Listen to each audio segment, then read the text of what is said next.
Não sei se vocês já passaram por a necessidade de mediação para resolver algum tipo de conflito. Por exemplo, quer seja um conflito tenso, jurídico, talvez por um bem, talvez por uma herança, talvez até um divórcio em alguns casos, talvez uma coisa um pouco menor de ter que deixar as crianças aí, não tem problema, pode ir lá, criança. Levar as cadeiras também, né? E o Vinicinho também, né? Talvez uma coisa até menor de resolver um conflito de um filho, por exemplo, que brigou com outra criança e você precisa, talvez, mediar isso ou, de alguma maneira, precisou de uma mediação para resolver alguma situação dessa. Quando nós passamos por uma situação assim e precisamos de alguém que faça essa mediação, é necessário que este que vai ser o mediador seja primeiramente conhecedor de tudo que está acontecendo naquela situação. Espera-se que ele tenha, de fato, um conhecimento daquilo que está acontecendo, do problema em si. Mas, em segundo lugar, também, nós esperamos que ele tenha capacidade para julgar, a sabedoria para julgar, e também que ele faça isso com justiça. Ou seja, que, de alguma maneira, ele seja imparcial. Por exemplo, o que acontece geralmente é que tem duas crianças brigando no parquinho. Se o pai de uma delas é o mediador da resolução, o pai vai pensar, está aí uma criança má, tirando o coração puro do meu filhinho. Totalmente parcial, salvo raras exceções. Os pais geralmente falam assim, eu não sei o que aconteceu que ele está começando a fazer isso. É a convivência na escola, alguma criança má que está fazendo isso com o coraçãozinho dele, que é tão bom, é tão bonzinho. Ou seja, precisa alguém de fora, alguém que não tenha interesse em ambas as partes, ou interesse ali na situação, para que seja mais imparcial, para que de fato pare, ouça e fale, eu quero saber o que aconteceu realmente. E ouvindo o que aconteceu, ele tome uma decisão justa e não movido por alguma das partes. Imagina que você vai, por exemplo, espero que Natal falar de divórcio não dá, né? Mas um casal aí vai passar por um divórcio, imagina que a advogada que vai resolver o caso é a nova mulher do seu ex-marido. Você vai falar, espera aí, né? Vai fazer mediação. Não dá, vai ser totalmente parcial. Não dá para fazer isso. Ok, mas a gente não vai ficar falando dessas coisas de briga, divórcio, de tudo mais, numa noite de Natal. Mas a gente tem que falar realmente de um conflito que existe e a necessidade que nós temos de um mediador. Paulo vai tratar nestes termos lá em 1 Timóteo, capítulo 2. Eu quero convidá-lo a abrir as suas Bíblias em 1 Timóteo, capítulo 2. Por favor, abram as suas Bíblias em 1 Timóteo, capítulo 2.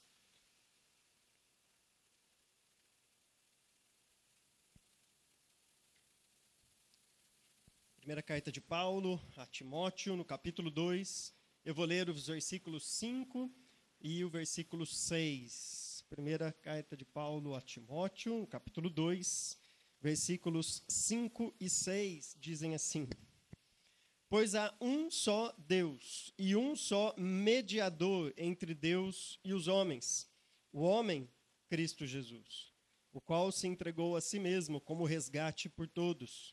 Este foi o testemunho dado em seu próprio tempo. Ok, por que Paulo está falando isso? Por que Paulo faz esta uma espécie de uma citação de um cântico ou de uma máxima que existia lá na igreja primitiva? Por que Paulo faz esta citação? O que ele quer com isso? Bom, Paulo vem desenvolvendo uma ideia desde o começo do capítulo, dizendo que, de fato, nós devemos orar pelos nossos líderes, orar por aqueles que estão ali governando, para ver uma vida pacífica e tranquila. Porque o Deus deseja, do desejo de Deus, que essas pessoas talvez também sejam salvas. É desejo de Deus que as pessoas cheguem ao conhecimento da salvação. Deus deseja, de fato, isso, a salvação de homens e mulheres. Mas há um problema. E é interessante como Paulo vai traçar este problema com uma afirmação, que para um bom entendedor do Antigo Testamento, como era o caso aqui de Timóteo e toda aquela igreja, já bastava. Paulo diz assim no versículo 5, pois há um só Deus. Essa ideia da unicidade de Deus, quando o Antigo Testamento afirma, especialmente em Deuteronômio capítulo 6, eu, Senhor, sou o único Deus, a ideia ali por trás não é simplesmente dizer que existe um Deus, embora isso seja verdade. A ideia ali é dizer que só há um como Deus. A ideia é mostrar que se existe um apenas como Deus, todos aqueles atributos perfeitos, ou a perfeição dos atributos, nós só podemos encontrar em um. Ou seja, não há ninguém santo como nosso Deus. Não há ninguém perfeito como nosso Deus. Não há ninguém justo como nosso Deus. Então, esta afirmação que Paulo fala, pois há um só Deus, parece estar meio deslocado aí, né, no argumento. Fala assim, Deus deseja que os homens sejam salvos, pois há um só Deus. Parece assim, mas qual a relação entre essas duas coisas? Paulo está apresentando um problema. O problema é que Deus deseja que os homens sejam salvos, mas Deus tem um padrão de santidade inatingível para o ser humano. E diante disso nós temos um conflito. Nós somos pecadores. Por mais que você talvez olhe para o seu filhinho com aquela carinha de santo. Dos meus o pessoal fala assim, né? Que carinha de bonzinho, é muito bonzinho. Aí eu falo assim, passa um dia em casa. Você vai conhecer como as crianças logo cedo já sabem o que é, não só sabem na teoria o que é pecado, como já o praticam de fato logo cedo. Mas se formos sinceros realmente com os nossos corações, e em toda a minha vida eu encontrei uma pessoa até agora, que chegou para mim e falou assim, eu não tenho nenhum pecado. É aquela frase que você não espera ouvir de qualquer pessoa. A pessoa disse, eu não tenho nenhum pecado. Eu falei, não, você nunca mentiu na sua vida? Não, nunca menti. Nunca desobedeceu aos pais? Nunca desobedeci. Eu falei, poxa, além de ser uma pessoa santa, tem uma excelente memória. Porque ela lembra, uma senhora, lembrava que nunca tinha desobedecido os pais. Então, imagina a memória dela, quando eu tinha 2, 3, 4 anos, devia ser fantástica para saber que nunca tinha pecado na vida. Agora, realmente, você encontra, às vezes, um ou outro desses que se enganam achando que não tem pecado. Mas a maioria, pelo menos eu espero que todos aqui, olhando para a sinceridade do coração, com sinceridade para o próprio coração, vai olhar e falar assim, realmente, é difícil eu passar um dia sem pecar. Difícil eu passar um dia sem ter um pensamento que eu teria vergonha, talvez, de externalizar até para o meu cônjuge, até para um amigo. Talvez um desejo que a gente tem vergonha de compartilhar com as pessoas. Talvez pensamento mal de uma outra pessoa. Às vezes até a gente fala mal de outra pessoa. E coisas piores ou menos piores nas nossas concepções. Mas que para Deus ofende a santidade dele. De fato que se Paulo está afirmando, pois há um só Deus, significa que só ele é santo. Logo, eu não sou santo, eu não sou justo, eu não sou perfeito. Então, como eu vou me relacionar com este Deus? Se Deus deseja que a pessoa seja salva, como eu vou ser salvo se há esse dilema, se há este problema? E aí Paulo, então, na segunda frase, começa a dar a solução. Porque não há um só Deus, mas também há um só mediador. Veja que a própria presença da palavra mediador aqui já mostra que o que Paulo tem em mente é um conflito. Ninguém precisa de um mediador quando está tudo bem. Você precisa de um mediador quando precisa resolver algum tipo de problema, resolver algum tipo de conflito. E do mesmo jeito que nós esperávamos para resolver os nossos conflitos, um mediador que conhece a causa, que é imparcial, que vai tomar atitude justa, obviamente esse mediador também tem que ser desse tipo. Alguém que conhece a causa, alguém justo, alguém que vai tomar uma decisão correta. Quando Paulo continua a sua frase, ele diz, e um só mediador entre Deus e os homens. Agora, a frase aqui traduzida entre Deus e os homens, literalmente, na língua em que a Bíblia foi escrita, está escrita assim, há um só mediador de Deus e dos homens. Paulo usa duas vezes um jeito de escrever ali no grego que indica uma ideia de, não exatamente de posse, mas talvez de origem, de representatividade. É claro que se há um mediador entre duas partes, ele está entre. Mas veja, a língua grega tinha uma preposição para entre, como tem o português também. Mas Paulo não utilizou a preposição entre, tá? Embora este é o significado, no fim das contas é o que Paulo está querendo dizer. Mas ele faz questão de dizer, há um mediador de Deus e dos homens. Porque quando você está num conflito, você quer ser representado neste conflito. Para isso que servem os mediadores, para isso que servem os advogados que vão resolver um tipo de conflito. E, primeiramente, Paulo está falando que este mediador, ele é o mediador da parte de Deus. É como se Deus estivesse dizendo assim, bom, estamos num conflito, então eu vou mandar aí para vocês o meu representante. Só que o problema se agrava, porque o representante de Deus é santo como Deus, é justo como Deus, é perfeito como Deus. Ou seja, o problema para a gente só se agrava. E Paulo já defendeu no primeiro capítulo de 1 Timóteo que Jesus Cristo é um representante de Deus. Por exemplo, ele vai começar a sua carta, no versículo 1 e 2 do capítulo 1, dizendo, Paulo, apóstolo de Cristo Jesus, por ordem de Deus, nosso Salvador. Mas quando ele chega no versículo 12, ele diz, dou graças a Cristo Jesus, nosso Senhor, que me deu forças e me considerou fiel, designando para o ministério. A gente pergunta, ora, Paulo é apóstolo, Paulo foi designado para o ministério por Deus, como diz o versículo 1, ou por Jesus Cristo no versículo 12? E a gente diria, ambos, porque o próprio Cristo disse, eu e o Pai somos um.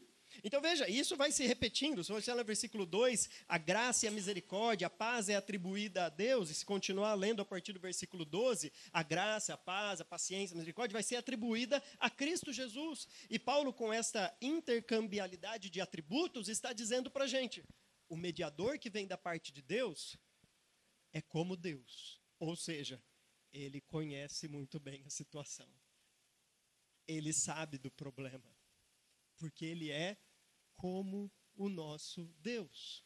Agora, é interessante que Paulo diz, um mediador de Deus, e agora ele continua esse mesmo mediador dizendo, e dos homens também. É como se Deus lá do céu tivesse assim, você está sem dinheiro para pagar um advogado? Eu empresto o meu para você. Você está sem condições de ter um representante nesta mediação? Você não tem como achar alguém que te represente justamente? Porque se tiver alguém sincero nos representando, ele vai nos condenar. Não vai ser aqueles advogados que eu falando, mas ele é inocente, ele é bonzinho.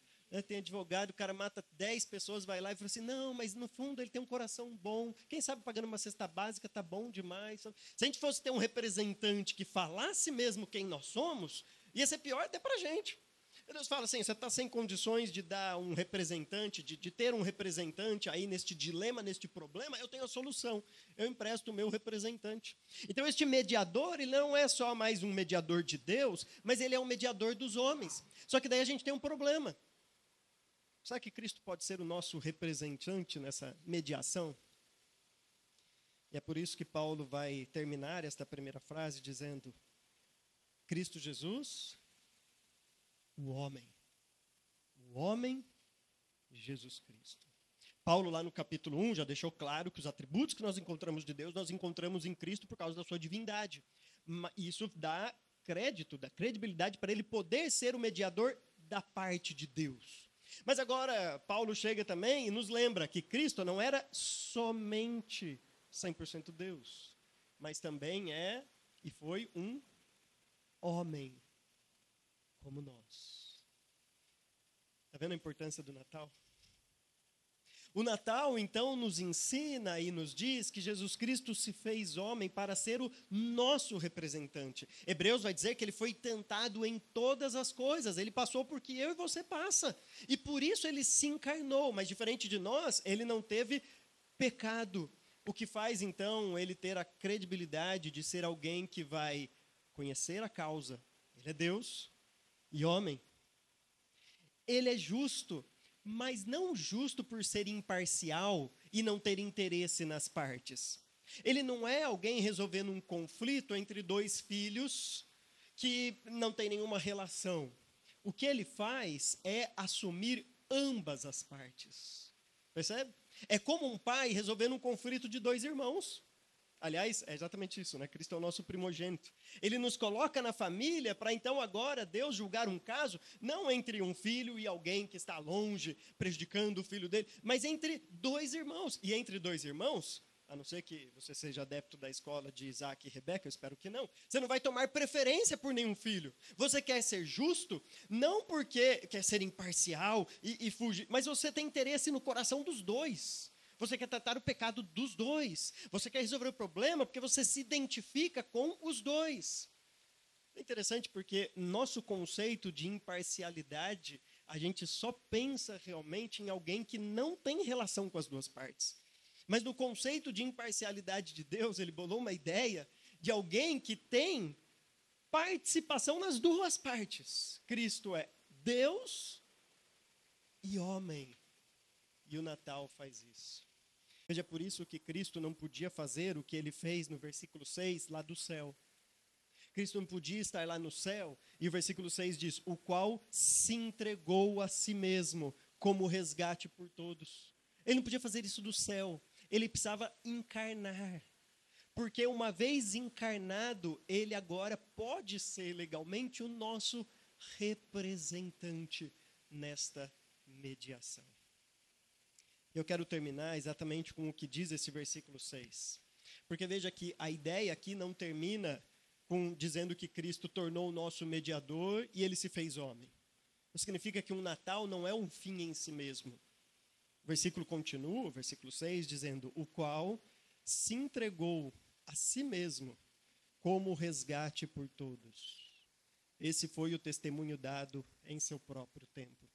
Cristo se fez um homem não simplesmente para se parecer comigo e com você, não para somente ser o nosso representante nessa mediação, mas para se entregar, para que de fato pudéssemos ter os nossos pecados perdoados. E uma vez tendo os nossos pecados perdoados, nós agora podemos, sem débito, riscando a dívida que era contrária, nos relacionarmos com esse Deus perfeito, santo e inculpável.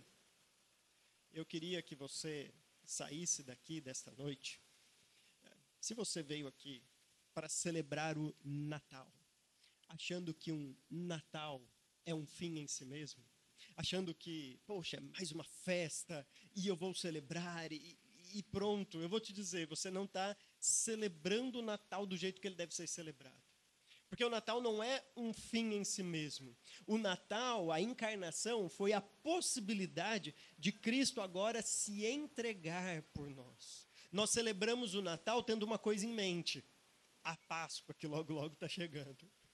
Você vai sair, terminando 1 de janeiro, você vai ver ovos de Páscoa espalhado nos mercados, né? Os mais tardios ali, 5 de janeiro, você já está colocando ovos de Páscoa. A gente celebra o Natal, mas na verdade pensando que isso que nós estamos celebrando não foi um fim em si mesmo, mas foi o que proporcionou a morte e ressurreição de Cristo em nosso lugar.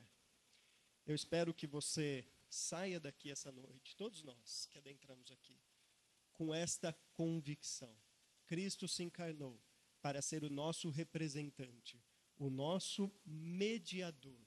E eu espero que você entenda realmente o que isso significa. Que ele morreu na cruz para perdoar os nossos pecados e fazer agora esta mediação. E agora nós podemos, mais uma vez, nos relacionar com este Deus e chamá-lo de Pai. Se você tem essa convicção no seu coração, se você não tem, pense nisso. Talvez seja uma noite propícia para rever o seu estado de pecaminosidade e crer na obra de Cristo na cruz e sair daqui transformado, salvo por este evangelho. Mas se você já tem essa convicção no coração, o coral vai agora cantar mais uma vez a primeira música que eles abriram este culto. E eu espero que enquanto você ouve isso, regozije no seu coração. Louve a Deus realmente. Nós celebramos o Natal em espírito e em verdade, verdadeiramente. Nós sabemos não só o significado do Natal, do tipo, eu sei que não é presente, mas Cristo nasceu. Nós sabemos o propósito do Natal, o propósito da encarnação. E por isso nós podemos celebrar. Então o coral vai vir aqui. Eles cantarão outra vez essa música. Eu espero que você aí no seu coração, ao ouvir este cântico, exalte e glorifique a este Deus que proporcionou esta mediação para termos um relacionamento com Ele. Deus, quero louvar o Teu nome por isso, Deus. Eu agradeço ao Senhor. Não tinha como nós darmos um jeito nesta situação. Nós precisávamos realmente de um mediador que fosse o representante de Deus, como Ele é, a imagem do Deus invisível, mas também o nosso representante. Obrigado, Deus. Obrigado porque sem o Natal, sem a encarnação, não haveria mediação. Sem o Natal não haveria a redenção, a entrega e o perdão dos nossos pecados. E o meu desejo, Deus, é que aqueles que estão aqui saiam, todos nós saiamos com essa convicção nos nossos corações, sendo transformados por Jesus Cristo. Amém, Deus.